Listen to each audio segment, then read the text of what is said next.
Okay, we are live. Hello, everybody, and welcome back to another SPFBO or SPFBO, as it's affectionately called, live panel chat. Tonight, we're representing Philip Chase's blog. I'm not in Philip Chase's blog.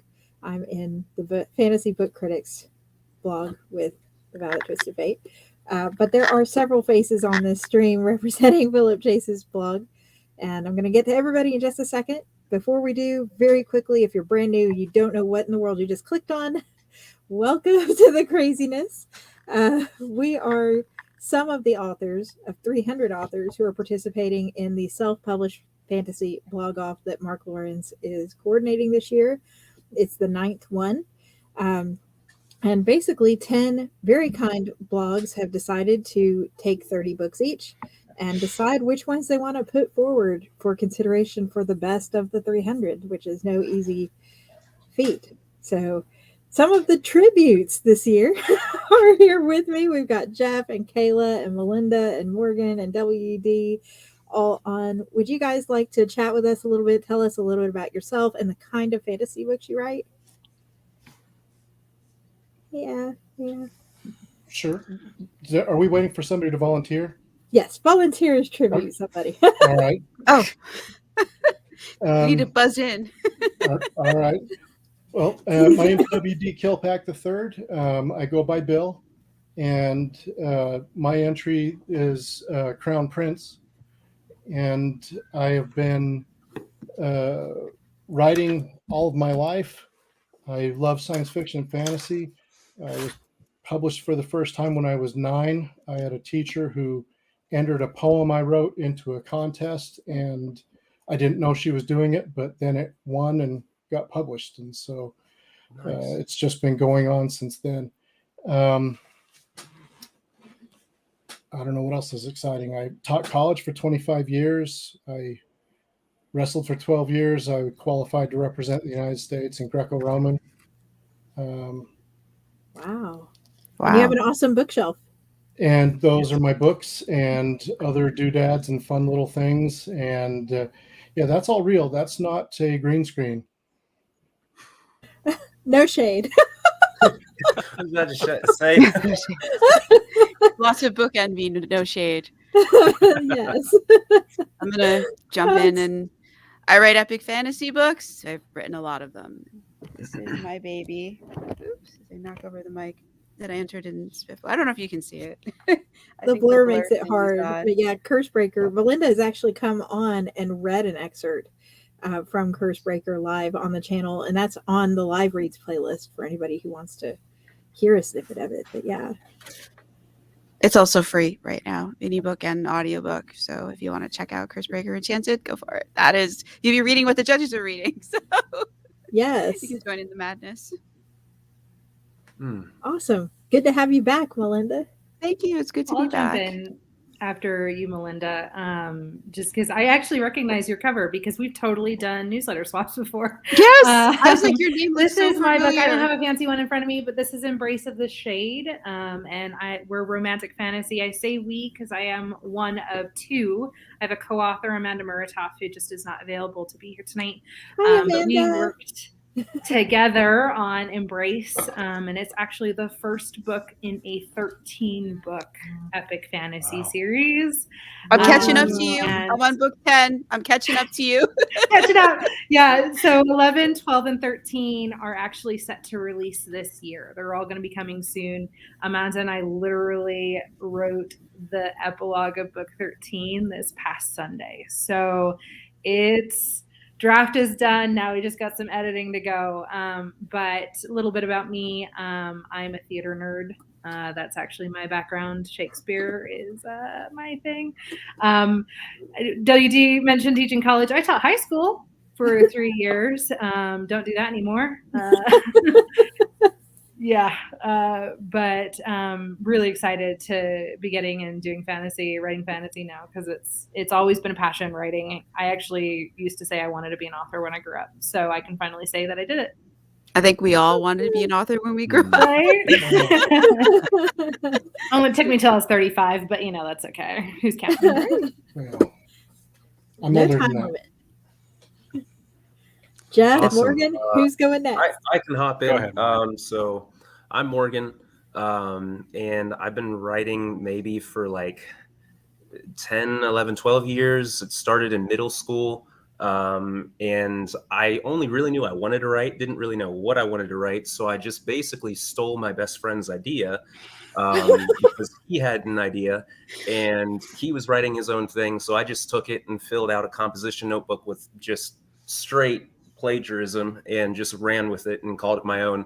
And ever since then was tinkering with different ideas, largely unsuccessfully, I think. But I did this year enter in a Low Country, which is a fantasy Western.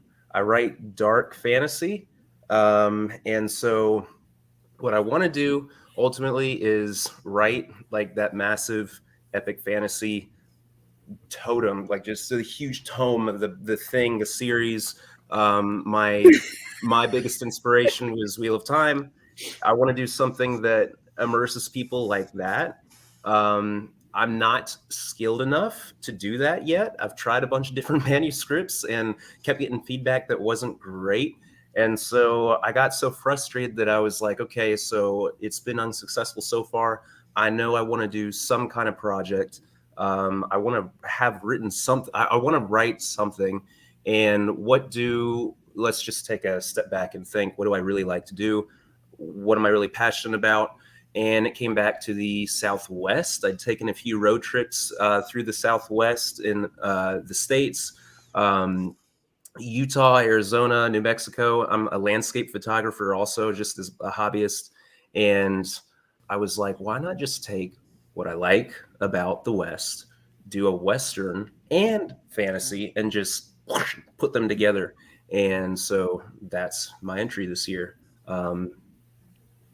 So far, so good. That's awesome. Have you connected with any of the other Western fantasy, not Western fantasy Western novelists? I have not yet. I mean, I've reached out. Like I've just commented and been all over Clayton's page and told him how much I loved his book, Cold West, because that was very inspirational for me in this project. I'm sure he was just kind of like, who is this person that's just trolling all these likes and everything? Because I was like, oh my gosh, this is so awesome. You're so great. This is an amazing story. And I'm sure he probably just got tired of me. But I did. That was huge. That book was huge just in the development of this idea. So not like really great connections yet. But maybe eventually, we'll see. Mostly just throwing out comments so far. That's a really good point. Is doing these panels, I've been able to meet authors that I've admired from a distance for a really long time, and like people who've been writing 20 years and put out tons of books that are just as many books. And I'm like, I can't believe I'm competing against you. It makes me feel a little bit nervous, but right. Yeah, it's been great. And Jeff, welcome back. Last, maybe least. I am kind of a unicorn. Not least. So I'm a telecommunications engineer, and I'm one of those strange people that have worked for the same company for almost 25 years. And I did not have any aspirations to write when I was a kid or at any point in most of my adult life. But I used to travel a lot. And when you're on cross-country flights a lot, I read a lot. I mean, that was a good way to get good quality reading time in. And, the vast majority of the books that I've read are science fiction and fantasy. And occasionally I would get wild-haired ideas for stories, and I would just write them down in a little notebook that I kept in my backpack. And I never really had any aspirations to write it. I didn't know if I'd have the guts or the skill to do it. And like many of us, when COVID hit, I got bored. And I kept thinking about one of these story ideas that I'd written down almost 15 years ago. And I said, all right, you keep thinking about this, just put up or shut up. So I started writing it, and I didn't tell anybody, not even my wife. I wrote the first 10. I wrote the first 10 chapters and read it. And I went, this doesn't entirely suck. It needs work, but it's not awful. And I handed that to her and said, hey, I've been working on this. And she gave me this look like, when did you have time to do this? I'm like, well, like 30 minutes a day for the last couple of months. And she read it. I left her alone. And when she was done, she handed it back to me and said, when can I read more? So I'm like, all right, That's well, awesome. Wow. that's kind of the encouragement I needed. And I went cranking on it, and I started writing it when I was 49. And I published it Wow. a few months after my 50th birthday. So The Garden Gnome is my debut novel. Hmm. And I Wow. wrote a story that I knew I would enjoy reading. I kind of throw it out there as being, it's contemporary fantasy on the surface, but it's got a bit of science fiction, it's got a bit of mythology, and it's got a little bit of Arthurian legend in it. And they're all things that I just adore. And I didn't even realize I was doing that until I got to the end, and I went, wow, it's got pretty much everything I love except dinosaurs. So put that in the next one. maybe not in the next one, but I have weird, crazy ideas. Maybe too that's crazy. awesome. So thank you, Jeff's wife, for getting us the Garden Gnome. Your cover is actually one of the first ones I was like, oh, I've got to have this book, and I think I went and like bought it the first time I saw it because I was like, oh, I've got to read this book. Unfortunately, I kind of shot myself in the foot because everyone who looks at it thinks, oh, it's going to be this cozy little contemporary fantasy, or it's going to be very whimsical, and there is some whimsy to it. But if you read the blurb, it doesn't sound at all like like a cozy, and it is in fact not. It's more like a techno thriller.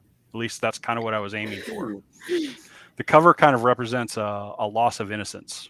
Mm-hmm. It had a darker feel, which is, I mean, I love dark fantasy. So. Yeah, there are definitely some dark things that happen in this book, but there's some whimsy too. I mean, you can't have a book with a gnome as one of the primary motivating factors without having some whimsy in it. Yeah. Well, awesome. So I guess is this everybody's first time doing SPFBO then? Yeah.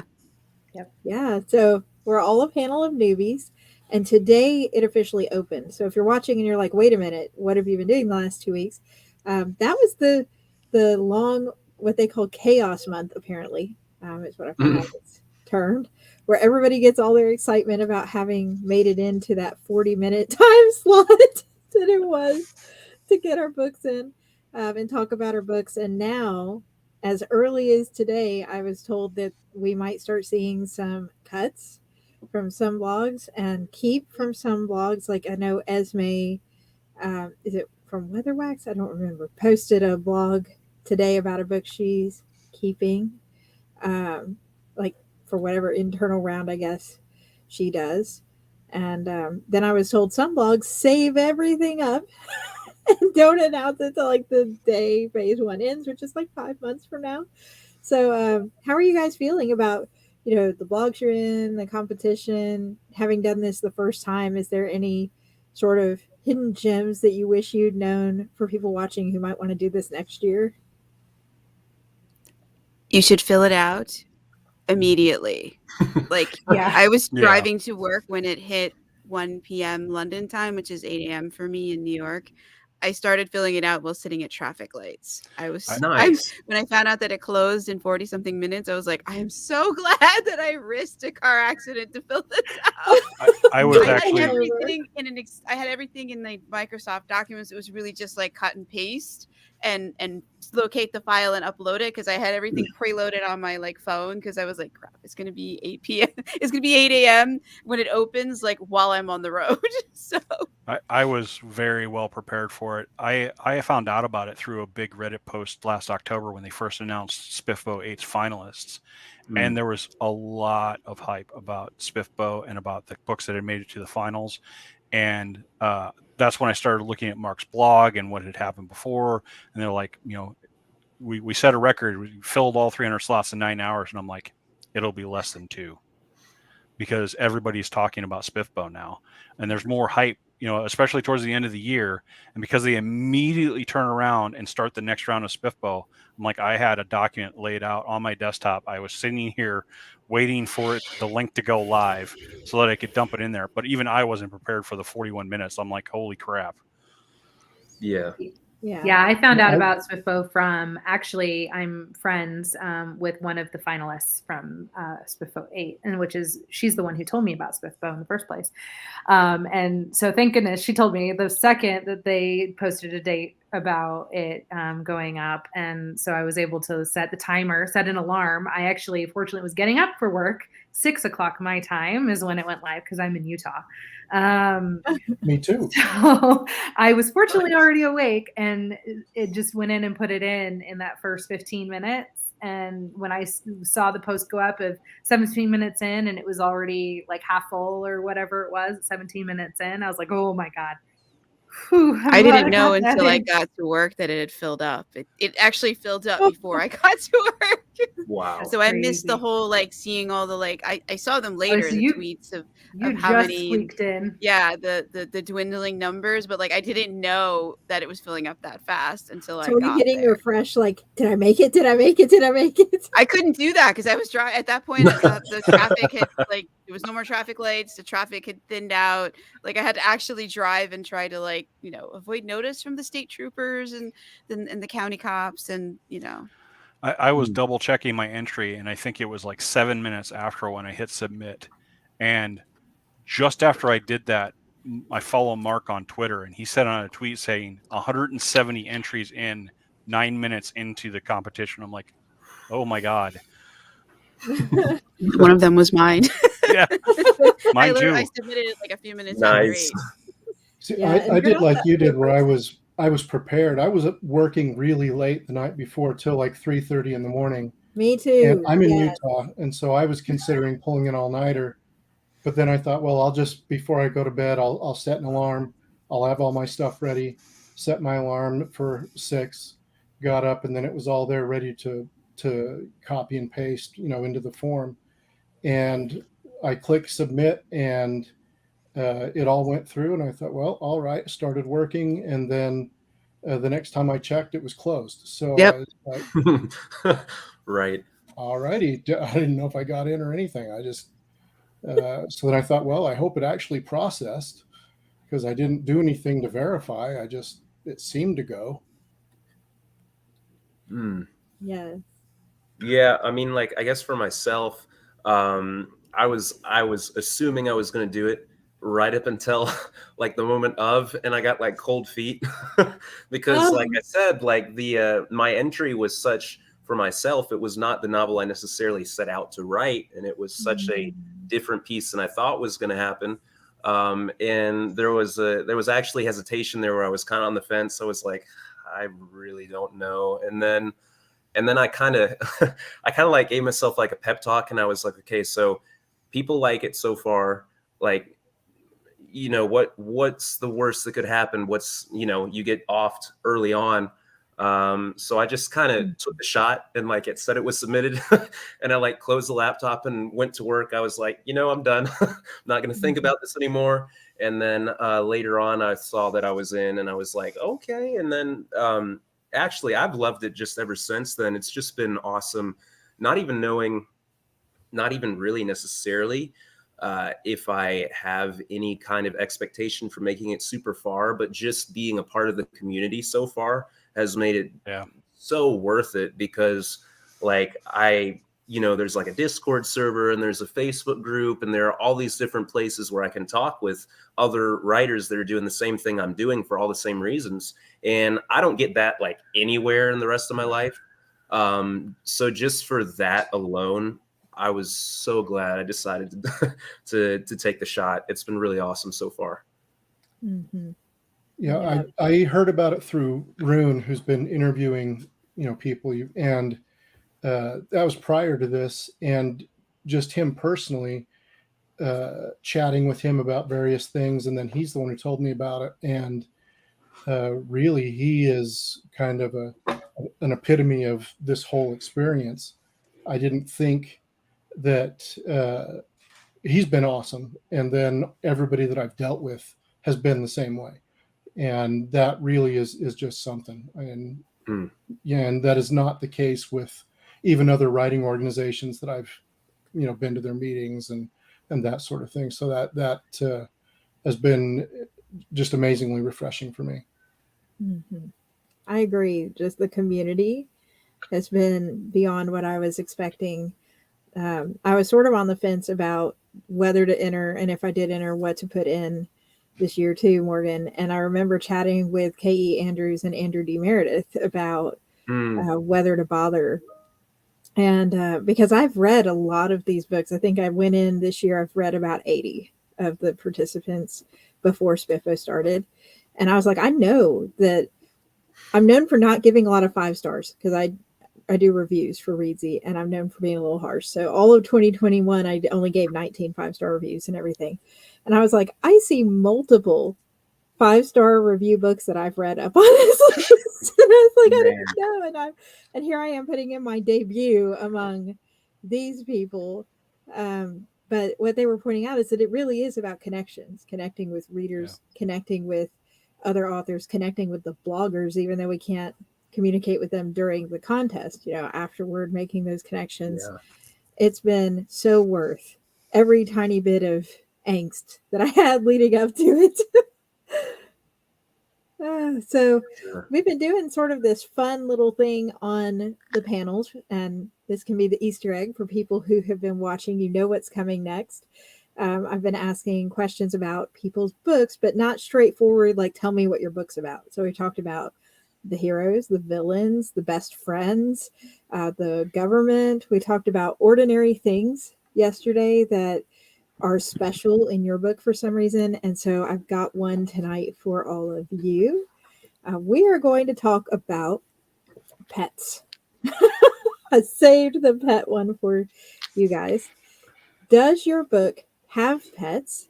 If it does, do they have a big impact on the story? You don't have to give us a spoiler about that, but just do they sort of, what's their relationship with the main character?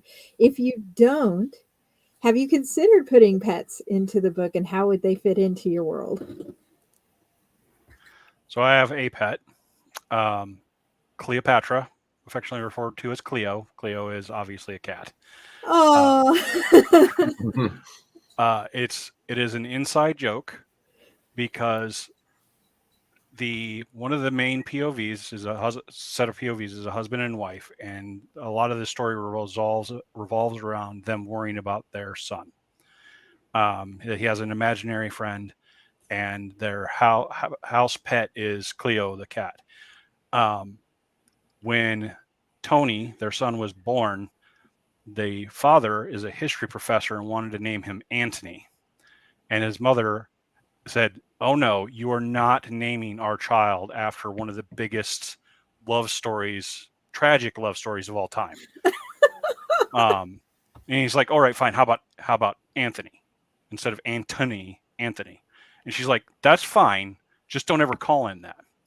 So at a certain point, they get a cat, and he convinces his now 7 or 8 year old son that you should name the cat Cleopatra. Don't tell mom I told you to say that. And then goes to his wife and says, "Why don't we let Tony name the cat?" So now her boss likes to give her crap about Antony and Cleopatra and how are they doing. Cleo does not have a particularly big part in the story. She's more of a little sidekick in a couple of scenes, but that may change in future books. Yay!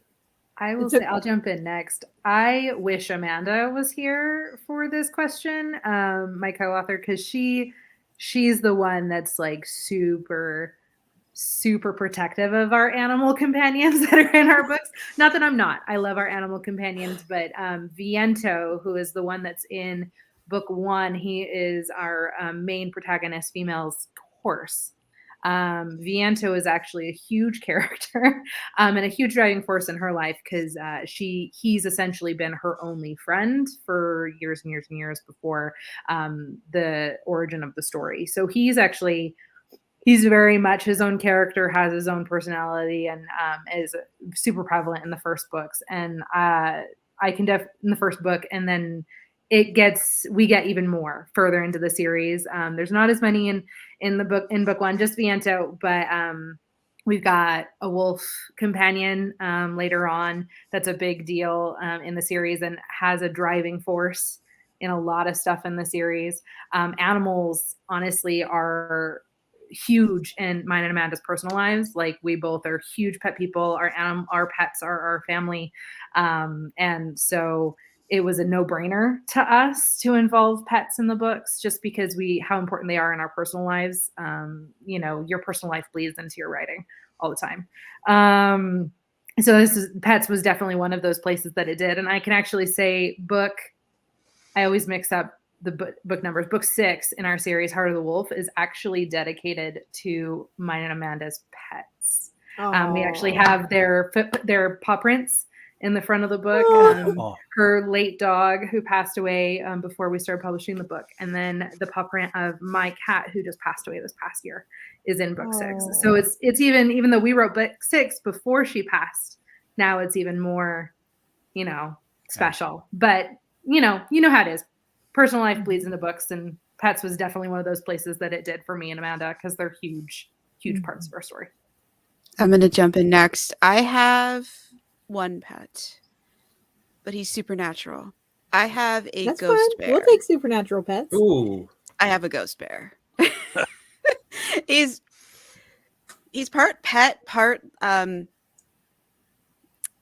sarcastic. That person he is that bear who points fun at the things in the world that don't quite make sense. He can talk. He's a ghost. He lives in the stuffed bear that my main character has a son who's like 4 years old. The son has a stuffed bear. Inside the stuffed bear lives the ghost bear, and he animates the bear at times. Not so much, only a little bit at the end of the first book, but after that, like, he's much more vocal, telling people what to do. He has more like a cat personality, because cats sort of feel like their humans don't know what they're doing, and that's kind of his personality. He's like, yeah, you've got magic, but you're clearly clueless if I'm telling you how things are supposed to go. So I have that, and later there's dragons and these adorable part owl, part cat creatures. I have a lot of animals. I can go next. Oh, we just said that exactly the same time. Oh, I was just complimenting the many animals, multitude of animals that were mentioned. Well, should I go or you go? I mean, mine is really easy because I did like a Western. Everyone has horses, and so everyone rides horses. They carry their. Oh, okay. There's someone. Aww. Nice. She's my socialite. You're the first panel she's wanted to get on, though. Because she knew we were talking about pets. She heard. She came running. We talked about cats very briefly, and she felt summoned. She's like, "You've summoned me, Mama." Right. Continue about the horses. Yeah, Maybe we'll summon a horse next. Oh, that would be awesome. Fun. That'd be awesome. Run around the green screen. So everyone. Everyone rides horses. My protagonist was on the road for 4 years. And then she's just now deciding, it was a rough situation she got out of. And so it's time to start over and plant new roots somewhere. And obviously, because it's dark fantasy, anytime you try to settle down and take the normal life, it doesn't really work out. And so then her horse is kind of what she has. And, the horse is named Nun. And she talks with Nun. She sleeps with Nun. Everything. It's just that's her companion for most of the book. I love the name. There's so many puns. I love the name. I have to just right. It makes me feel like the horse and his boy from C.S. Lewis. Maybe a little bit. Like, yeah. With the New Blood saga, I love animals, and so there's a little bit of animism going on with kind of across the board. That the main character, he is his race is called Firstborn, and they're the last of the great beasts that were created, but they are the first race of mankind. And so pretty much everything before that is all some form of great beast. Most of the living things are some form of great beast. And so one of the things when the main characters end up in the ancient wood, there's a lot of animals that are there that there are other great beasts that are sort of interpreting what they are feeling. There's a dragon that is a young female dragon that one of the characters is a child, and he gets in trouble because he's sneaking out to see this dragon. Well, that's really dangerous. And but then this other character is saying, well, it's okay, she really likes you. And so she's interpreting for this dragon a lot of the things in terms of the not necessarily telepathy, but a lot of the feelings that are going on. But there's a lot of that is going on. A lot of one of the characters in Crown Prince is part lion, and Wow. think of kind of a they call them lion folk in book one, but they think of a centaur but with a lion. Wow. And she is very cool, and she and her daughter. And so there's a lot of that where a lot of the I love cats. And so a lot of the cat-like behavior is very prominent. And there's stuff with her and with Nathar, where one thing is that she's huge. And so when she decides that, that Nathar needs some affection, he can't stop her. And so she's going to make him feel better whether he wants it or not. And so there's a lot of people that have read that and just talked about how they just laughed out loud about some of the stuff there because it was just funny. And then also just that it was just, he felt so awkward with those moments, and it was just, they got a kick out of it. But there's a lot of elements like that. And then of course horses, that there's a lot of that going on where especially in later books where the animals they take on an even bigger role, where there's 8 books in the series and 4 of them have been published, but animals have a huge part in this series. I love that. I have 3 cats in real life. Really, my husband has a cat and I have a cat and our boys have a cat. But there are no cats in my SPFBO book. There is a horse, and she's sort of an affectionate side character. She has a little personality, but not like some of the other books I've read where it's like, oh, yeah, this horse has sass. my horse, Flora, she's more like, oh, I'm confident. I can carry you around unconscious on my back without dropping you anywhere. Like I'm a skilled horse in that. But I think there's a scene in that book where I really did burst into tears toward the end. The horse does not die, just for people wondering, in the book. But it did make me cry between the main character and the horse having their little moment. People are always like, do the pets die? I was like, 1, spoilers. 2, I write dark fantasy.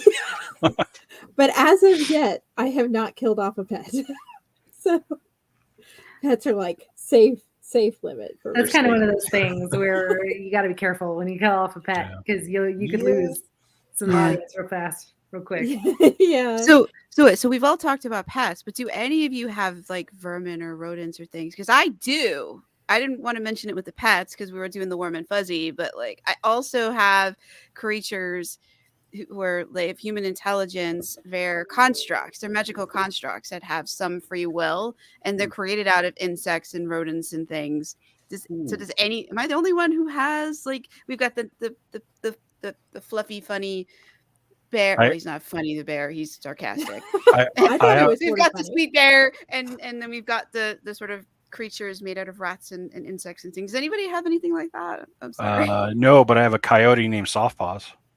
Oh, nice. Oh. That's fun. I've got some stuff that they get into some spots that have been sealed off for a long time, and so there's creepy crawlies, and then again in later books there's stuff where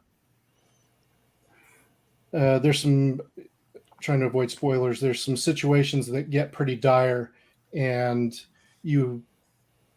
things are bad enough that the vermin decide that now they're in control. And so, yeah. Yeah.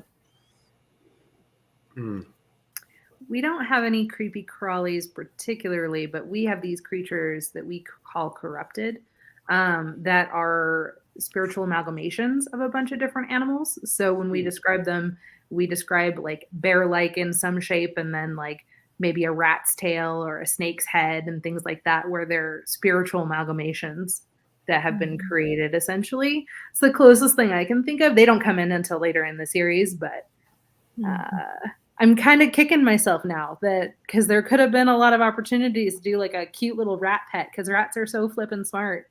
But Yeah. I'm like, man. I mean, I don't have the missed rat that pet, one. but I have I have a couple of rats who actually help out the main character and his son at a few points. And at one point, those construct characters actually flip sides and help him with defeat the bad guy. So When a lot of the great beasts that are humanoid, a lot of them they have a lot of animal attributes to them. They have animal parts that whatever they might be. They're not all like the lion folk that are largely beast parts, but there's a lot of that going on with various tribes of the wood folk. do you have an enchanted forest? I have one. The ancient wood is that it's the mysteries of creation are still there. Do you have any talking trees? I actually have one. Well, we're getting into Tolkien territory now. They don't talk, but I do write very Tolkien. You don't want to make the ancient wood angry. Yeah, same. My forest has 3 rules. If you so I know follow them, you live. Break them, and you die. It's very simple. We're running like 10 minutes over on time, but I didn't want to jump off without giving everybody a chance to say what people should be following you for the next 5 months, what you're going to be sort of working on, writing and publishing and stuff.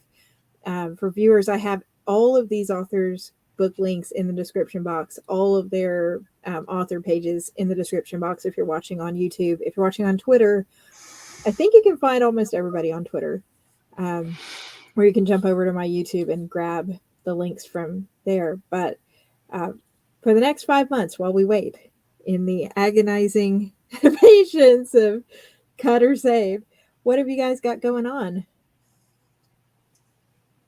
I'm writing book 10 and 11, and they're probably going to make me write book 12. I mean, they're on a tear right now. I mean, we're chasing dragons. I want to switch to another series and work on it, but like, what happens with the dragon? Do we catch the dragon? I need answers. So that's what I'm doing. I'm trying to get my characters to give me answers so that I can finish the book and bring it out and give you answers. How about you, Jeff? I'm currently working on book 2. I'm about 13,000 words into it. I'm also working on a short story reader magnet that's about the origins of the gnome.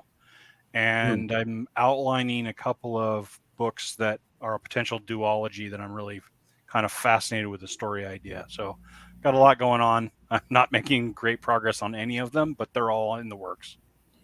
That's how you start right there. Yeah. But, some progress, any progress is good progress. 30 minutes a day worth of progress is a book in not too long. Yeah. That's how I wrote the garden gnome, was 30 minutes to an hour a day, every day for a little over a year. And that got me a first draft. Awesome. I wrote a couple of times a week for 7 years, and I have 20 books published, and I'm working on my 21st. So you don't have to write every day if you can't. How about you, Morgan? What you got coming in the next 5 months? Yeah, so my entry is the first in a trilogy, and so I'm hoping to have the whole trilogy out by the end of the year. I mean, the drafts are actually done. Book 2 is with an editor.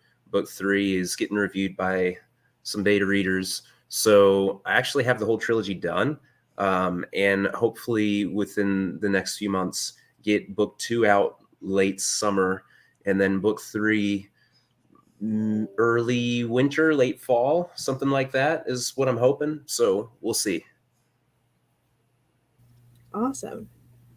Yeah, Kayla, Bill, what have you got going in the next 5 months? So the next 5 months, the conclusion of my series will happen. We're Yay! planning, book 11, 12, and 13 are all going to come out rapid release, so only a month in between each one.